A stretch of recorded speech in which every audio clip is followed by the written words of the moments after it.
and welcome to ACS Golf in today's video.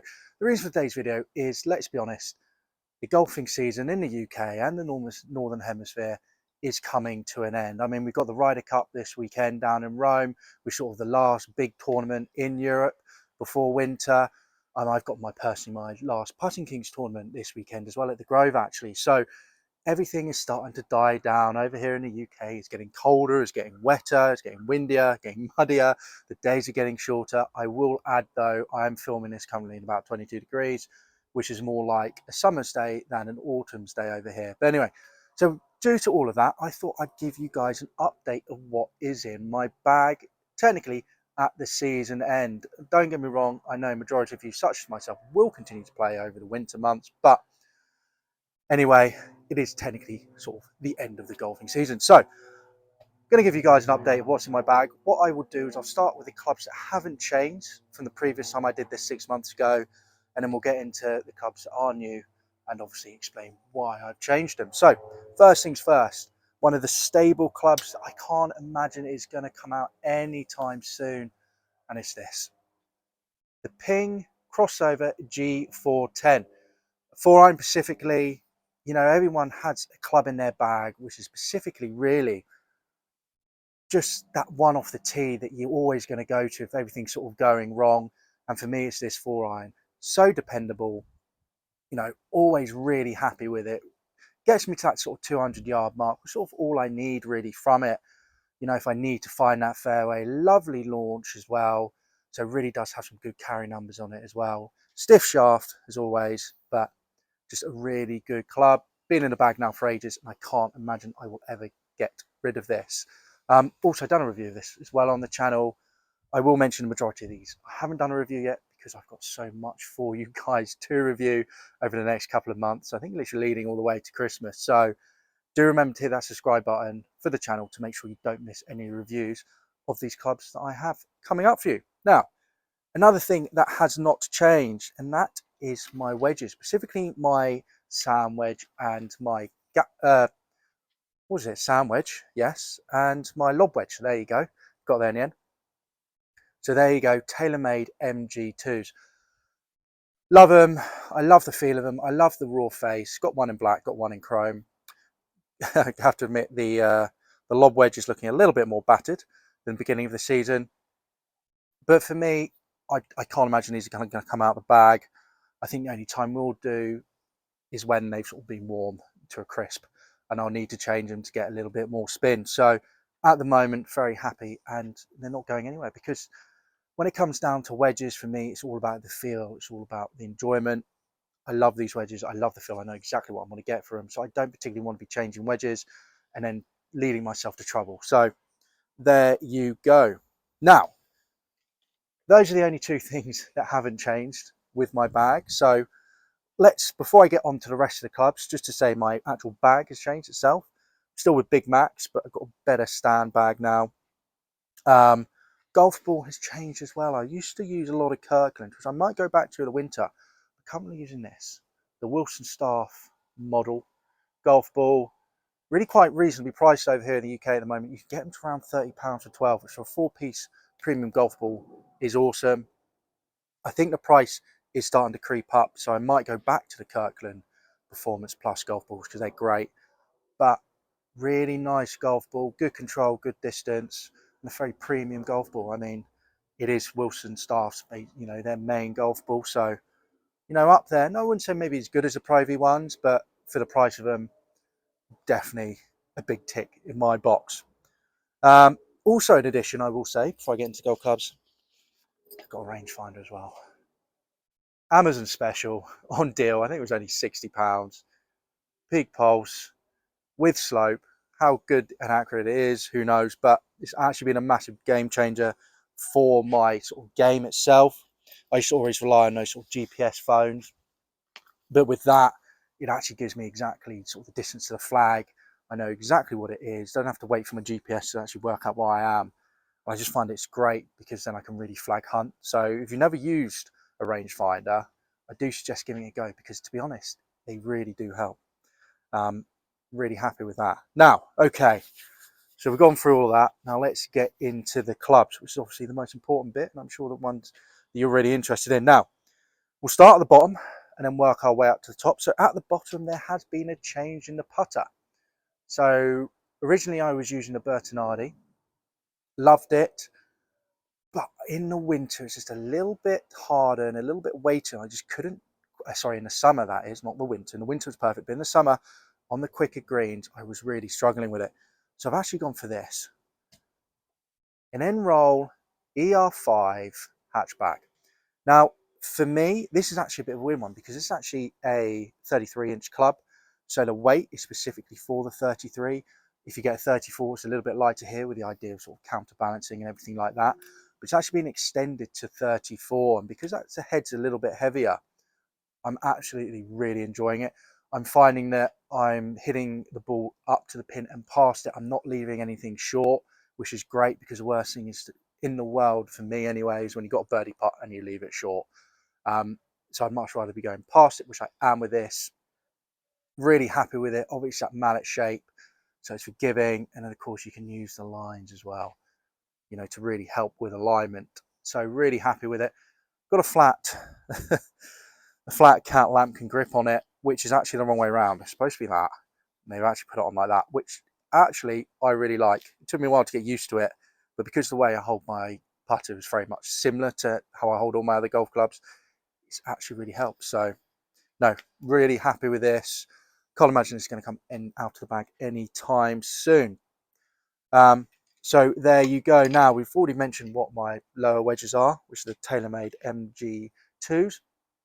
Now a bit of a random one here. So my gap wedge, which is sort of the club that I actually use for the majority of the time of chipping around the green. Now, if I've got to really get over something, like if it's a big bunker or something like that, then I will pull out the 60. But for me, using a 50 just means you're less likely to go underneath it, less likely to sort of thin it. You're more likely to make a decent contact with it. So I tend to use my gap wedge, and I got this a 50. It's a Vega Alcor. Now, the reason I've gone for this is Vega is a very expensive brand, you know, very big brand over in Japan. Not too much over here. They're really starting to get some traction at the moment. One of the guys I'm watching at the moment, Robinson Golf, I've forgotten his first name. He's done a whole thing about Vega at the moment, and they're really good quality stuff. Very expensive, but really good quality stuff. But as you know, this channel is not just about new stuff; it's about old stuff as well. You can grab these on the second-hand market for an absolute steal.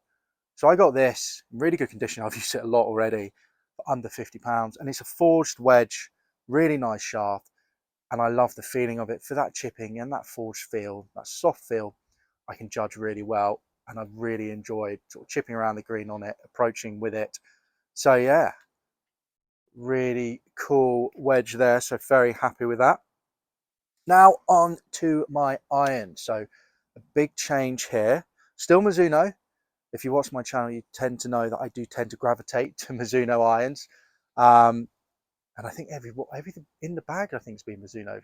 But I'm not too sure about that. I'll let you guys watch all the videos and find out. But for me, Mizunos, I love Mizunos. I love the feel of them. As they say, nothing quite feels like a Mizuno. When I first started out doing these videos for you guys, I had the MP20 MMCs, and I was getting battered with them during winter. Normally I'm a very good iron striker. Even I was better than my handicap. I think the handicap at the time was about 20, 22. So I was actually fine with them normally, even though they were lower handicap irons, because I'm a very good striker with my irons. But during that winter, I just got destroyed with them. You know, very cold, horrible winter over here in the UK. And I needed a little bit more forgiveness. So I went for the JPX 91 hot metals. Love them. They were great. Helped bring my handicap down to 11, which it currently is at the moment. And they were absolutely brilliant set of irons. But my issue with them is number one, the workability. You know, now being down to that 11 handicap, the idea is now I need to work on my workability more, my fades, my draws. Naturally, I normally have a fade, but I'm working now on getting, a draw I normally have now, but I'm working now on getting that fade as well. So I have two sort of bows in the arrow, as they say.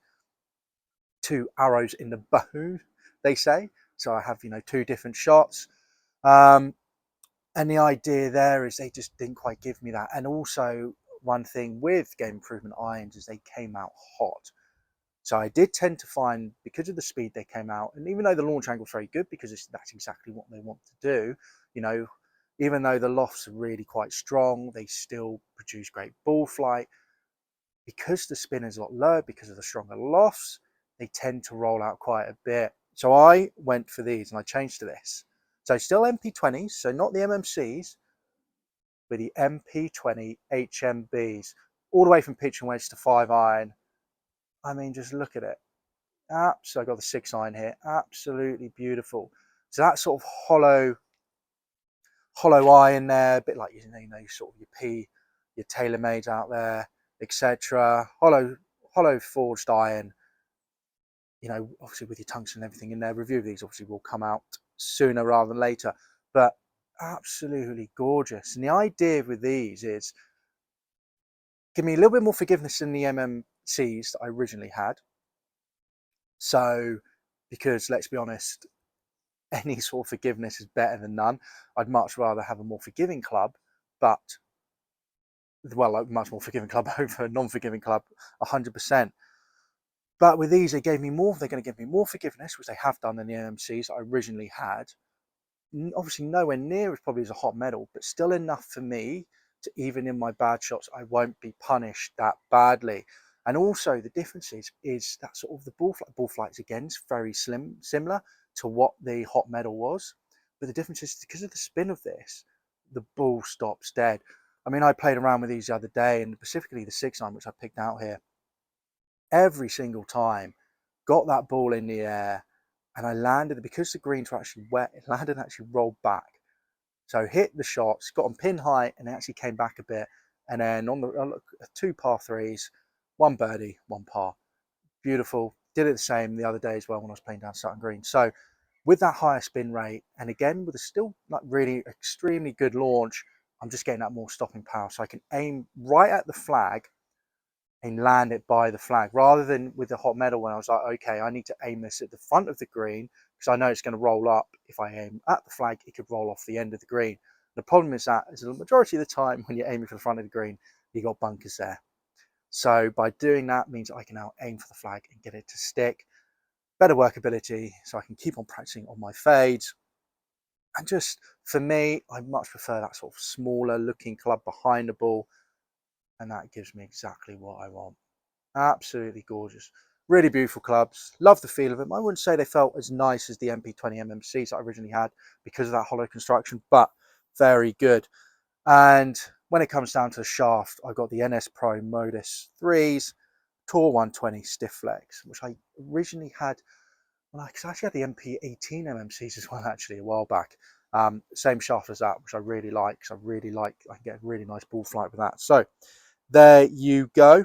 Very happy with them at the moment, because as we know, my bag changes quite a bit because I do review for you guys and I go, oh, that's lovely, and I end up sticking in the bag. Anyway, moving on. 4-iron, I've mentioned, it's a pin crossover, not going anywhere. Now we get to the top of the bag, and the top of the bag has actually changed quite a bit, and surprisingly, it's all new equipment for this year. You know, I'm a very firm believer that equipment really hasn't progressed that much over the past couple of years, and you can buy something that's 2-3 years old for a fraction of the price of something brand new this year, and it can perform just as well as that new one would for you. Sorry. So it's quite surprising that I have gone all brand new at the top of the bag, but it's mainly just the fact I've got some really good deals. So, and hybrid, I've changed. So I used to have a TaylorMade Sim in the bag. The only issue I had with it is it was a rocket ship. Beautiful club, really good forgiveness levels. It was great, but I could get that thing the same as my 3-wood if I really hit it, which just wasn't good for me. You know, the next thing you know, I want that gapping. I want, you know, about 210, 215 match up with sort of the 5-wood or 3-wood that I have in my bag. And this is why I've gone for this. So a Ping G430 hybrid, 3 hybrid, hazardous smoke, mid spin, 6.0, so stiff shaft. And for me, this is great. It gives exactly the distance that I want. It gives me that sort of 215, but also because it's a Ping, it's got bad forgiveness in there as well. And that's what I want for my hybrid. The whole point of having a hybrid over a longer iron is because I want that forgiveness there. I want to be able to hit it pretty much anywhere on the face and still get a good result. So that's why I got the Ping G430. Now, brand new, this thing is extremely expensive, but I managed to pick this up for £130 on eBay. Actually got an absolute steal on it. Would I buy this brand new? Probably not, because I think you could probably go for the previous model and get just as good results. But for me anyway, because I got a really good deal on it, it is in the bag and I'm very happy with it. I can't imagine it's going to go anywhere anytime soon. Now, moving on to, let's be honest, the part of my bag that changes the most. I mean, this thing probably changes regularly, like weekly, well, monthly, definitely, because it's a club that I struggle the most with, and that's my fairway wood. You know, I move between 3 and a 5 high, 5 wood. With me, if you watch my videos and reviews, I do struggle to get the ball in the air because of my attack angle. So with a 3 wood, great in the summer because I can get loads of roll, but there's any trouble in front of me, I get into trouble. And also in winter where it's not going to roll because it's wet, it doesn't help. So I've been sort of flirting with 5 woods at the moment, tried quite a few, had the Strixon ZX from last year in there recently, which was great. But I've actually at the moment gone on this. And again, it is a new club, sorry. It is a Stealth 2 5 wood. 18 degrees, Ventus TR FW5R Fucura shaft. So same shaft as my driver that I'm about to show you. Only issue is it's regular, it's not stiff. Now, the reason this is in the bag is, again, I got a great deal on it. Buying stuff obviously to show you guys. I think I managed to get this for £120 second hand on eBay. I mean, an absolute steal. The person was actually advertising it as Stealth rather than Stealth 2, so you can sometimes get ridiculous deals out there. And for me, it's giving me that sort of 5 wood. I want about 220 plus. Obviously, like I said, my hybrid goes around 210, 215, so I want it over 220 really if I'm going to put hybrid in the bag, or there's no real point. And this gives me some great distance. I can hit it off the deck really well, which is probably because of that regular shaft. It means I'm just getting that little bit more flex that I need to even get the ball in the air as well. I mean, I took it down the other day, had two, that was 230 on the course. Very happy with it. Relatively forgiving as well. Obviously, it is a middle model, the Stealth 2, it's not their high draw one, but very happy. And obviously, it is an absolute gorgeous club. I do love the Stealth 2 range. My only issue with it is obviously if I really go for it, being that regular shaft, I do tend to hook the shots left, which not what I want. And obviously maybe the spin might be a little bit high, but going into winter, I'm not going to be swinging full pelt when it's 1-2 degrees outside. Well, I'll be playing 1-2 degrees, but you know, when it's 5, 6, 7, when it's in single digits, I'm not going to be swinging at full power. So having something regular that I know I don't need to go mental with to get it in the air, it's actually quite refreshing. It's working quite well at the moment. So as long as I keep a check on my swing, I can get really good carry from this and get really good distance. So generally very happy with it. So at the moment, this is very much staying in the bag. Will it still be there when we come to sort of summer next year? Not 100% sure. I might need to find that I can't get on with this regular and I'm suffering too much on it on the course, or it might be a situation that I go back to 3 wood coming into summer. So wait and see for that. But at the moment, it's performing really well, really happy with it. And yeah, and giving me confidence to hit it, which is always good because that's what you want from your clubs. You want that confidence to hit it. Now, on to the big stick. So this has been in the bag for quite a while. The review's done online for it for me, and it replaces my Cobra LTDX. Do not get me wrong, my Cobra LTDX that I had in the bag, I loved it. It was great.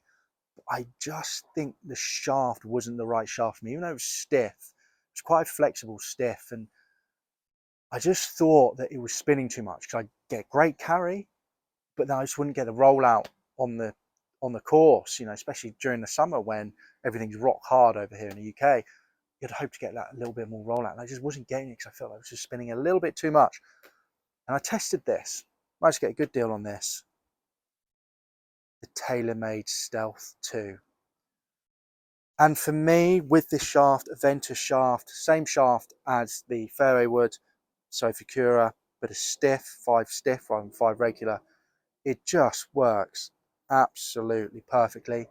Still gives me great launch because it's quite flexible at the tip, but the spin numbers just seem to be the right thing. And when I come down to drive, I want that sort of 250 mark. And I find with this, I was getting it all the time. Don't get me wrong, ball speed very similar to the LTDX. I'm pretty sure if you put the shaft in the LTDX, it probably would perform exactly the same. So don't get me wrong, nothing really in between them. It just came down to really the shaft for me, and my personal opinion, what I wanted in my bag. And I've loved this thing. You know, this year they pushed the whole forgiveness thing, and it's great. If I hit it off the toe, which tends to be my bad shot, I'm still getting that sort of 230, 240 yards total. You know, hitting a lot over the 250 mark. You can get them up to 270, 275 for me, which is long. I actually got it in 12 degrees. As I mentioned before, I tend to hit down on the ball, so it just helps me even more with that launch. And obviously I can get it down if I wanted to get it down to 10. But for me, really happy with it being at 12. It's getting the carry for what I want. Staying, and more importantly, it's getting everything on the fairway. I'm hitting fairway after fairway after fairway with this. It is such a great club, and I absolutely love it. If you haven't tried the Stealth 2, you know, and you want to go and try it, if you want to go and get yourself a brand new driver, because obviously the new ones are going to be starting to come out soon, so you'll probably get these on deal. Do go ahead and give it a go because they are great. If you want to sort of look on the second-hand market, probably get yourself a Sim 2 to be fair, because I'm not going to lie, that's pretty much a Sim 2 but with a carbon face at red. So you can always just do that if you wanted. So there you go. Really happy with it. I can't see that coming out of the bag anytime soon. You know, there's a few drivers I want to try. You know, I still want to try the Aerojet for Cobra, and I think that'd be very good. But for me, the whole setup is perfect, and it's, well, find me fairway after fairway. So there you go. That is what is in my bag. As I mentioned, if we're going through possible changes that might happen, putter might come out for the Bertinardi over the winter. I haven't tested this in winter yet. So if anything suddenly becomes well short, then the Bertinardi will come out when the greens become really slow. And then the only thing that might possibly, and obviously the fairway might change depending on the continued testing with the regular shaft. And then the only thing that might change in the depth in cold winter, possibly, might be the irons. If I just find that I can't swing well because it's too cold, so I've got loads of layers on, then I might actually put this in the bag that I have upstairs. The PXG 0211s from 2020. Just a little bit more chunkier, a little bit more forgiveness. And so I've got them upstairs at the moment, and they might just pop in the bag for the odd round during the winter, just to give me a little bit more forgiveness in case, and so I can just enjoy my golf a little bit more. But these would definitely be coming straight back in the summer because I love those MP20s, HMBs. Okay, guys, there is what is in my bag at the end of this season. Changed so much, which is ridiculous. Do I suggest for you guys to change all your equipment all this time? No, I do not. Believe me, because when you make a few changes, you do suffer a little bit in between. But really happy with the setup, really happy what's in there. The gapping's great. And yeah, love taking all this stuff out on the course. So remember to give this video a like if you enjoyed it. Subscribe to the channel if you're a new watcher. And also, yeah, comment down below. You know, what have you changed this summer and you keeping in the bag for next year? You know, and have you tried any of these clubs? And if you have, let me know what you think of them. Okay, guys, I'll see you, well, this coming weekend for the next ACS Golf review. See you then. Bye-bye.